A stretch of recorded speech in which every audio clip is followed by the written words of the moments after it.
Hello বন্ধুরা, আমি অনিমেষ দাস। আপনাদের আমি কিছু বলতে যাবো, যেটা হচ্ছে ট্রেডমার্কের একটু ছোট্ট বিষয় নিয়ে। ট্রেডমার্ক কি আপনি এখনও করেছেন? ট্রেডমার্কটা কেন করতে হয় সেটা কি জানেন?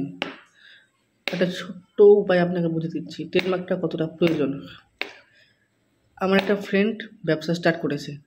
ব্যবসা স্টার্ট করার পর তার ব্যবসা খুব ভালো চলছে। তার অ্যাকচুয়ালি ম্যানুফ্যাকচারিং ইউনিট আছে, ভালো চলছে। ও অ্যাকচুয়ালি খাবারের কিছু তৈরি করে, তারপর ওটা সেল করে প্যাকিং করে। তো সেই ক্ষেত্রে তার তো ওয়াটারমার্ক বা লোগো কিছুই ছিল না।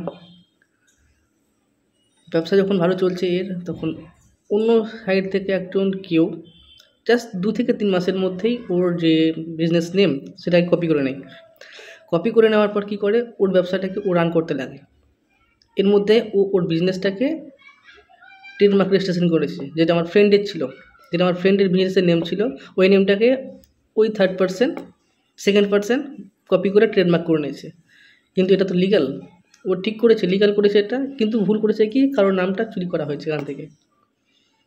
তো ট্রেডমার্কটা অবশ্যই আপনিও করে রাখুন, যাতে আপনার ব্যবসা প্রতিষ্ঠিত হওয়ার পর সেই ব্যবসাটা অন্য কেউ নিতে না পারে, বা আপনার লোগো বা ব্র্যান্ডের নামটা কেউ কপি করতে না পারে।